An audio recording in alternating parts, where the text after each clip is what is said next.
इस बार सदन में इनेलो के भी 2 विधायक चुनकर के पहुंचे हैं। हरियाणा न्यूज ने इनेलो के दोनों विधायकों के साथ खास बातचीत की। इस दौरान आदित्य चौटाला और अर्जुन चौटाला ने क्या कुछ कहा वो आपको सुनवाते हैं। आईएनएलडी की तरफ से चाचा भतीजा की जोड़ी इस बार विधानसभा पहुंची है और विधानसभा पहुंचकर किसानों के जो भी मुद्दे हैं तमाम वो मुद्दे उठाने का प्रयास लगातार पहले भी फील्ड पर करते रहे हैं और विधानसभा में भी खासतौर पर किसानी के मुद्दों को लेकर आवाज उठाते हुए नजर आएंगे। मेरे साथ आदित्य चौटाला और अर्जुन चौटाला जो है वो मौजूद हैं। सर, सबसे पहले सवाल तो आपका ही लिया जाएगा। 2 पिलर्स आईएनएलडी के कह सकते हैं विधानसभा पहुंचे हैं। अब ये पिलर किस प्रकार से काम करते हुए नजर आएंगे? देखिए, मैं ये कहूँगा 2 नहीं है, ये 100 के बराबर है जी। निश्चित तौर पे लोगों की बहुत उम्मीद अपेक्षाएं हमसे हैं। इंडियन नेशनल लोकदल के हर कार्यकर्ता की आवाज़ को बुलंद करेंगे और हरियाणा के हितों की लड़ाई हमारा परिवार लड़ता रहा है। निश्चित तौर पे इस दफ़ा भी जहाँ कहीं हमें लगेगा कि सरकार हरियाणा के हितों के कुठाराघात कर रही तो हम सरकार के सचेत कराने का काम करेंगे। अर्जुन जी, आपसे भी सवाल रहेगा। आप भी लगातार किसानी के मुद्दों को लेकर फील्ड में एक्टिव रहे हैं। सरकार की कार्यप्रणाली को किस प्रकार से देखते हैं? हालांकि रानिया से आप चुन करके आए हैं, रानिया भी वो क्षेत्र माना जाता है जहां किसानी के मुद्दे और किसान जो हैं वो ज़्यादा हैं। देखिए, सरकार की कार्यप्रणाली पे तो टिप्पणी मैं तब करूंगा जब इस सरकार को कोई काम करते हुए देखेंगे। जी। अभी तो नई सरकार बनी है, अभी देखते हैं ये क्या करते हैं।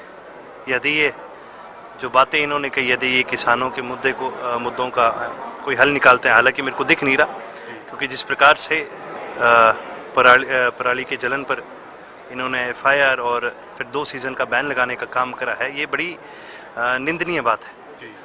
आप किसी को पनिशमेंट दे करके समाधान नहीं ला सकते। इंफ्रास्ट्रक्चर के तहत आप आर्थिक स्थिति के तहत लोगों की मदद करके समाधान ला सकते हैं। तो जहाँ किसानों की बात होती है तो पहले ही दिन इस सरकार को मैं फेल होते देख रहा हूँ। यदि ये सरकार इन मुद्दों पर कोई समाधान लेके आती है तो हम उनको स्वागत भी करेंगे, और यदि समाधान नहीं करती तो फिर जैसे कि मेरे से पहले चौधरी आदित्य जी ने कहा, हम 100 के बराबर है, इस सरकार को घेरना भी जानते हैं। आदित्य जी, आप संगठन में भी रहे हैं, भारतीय जनता पार्टी में जब आपने संगठन में काम किया, अब आप आईएनएलडी में पहुंचे हैं, तो बेहतर तरीके से भारतीय जनता पार्टी की कार्यप्रणाली को भी आप जानते हैं।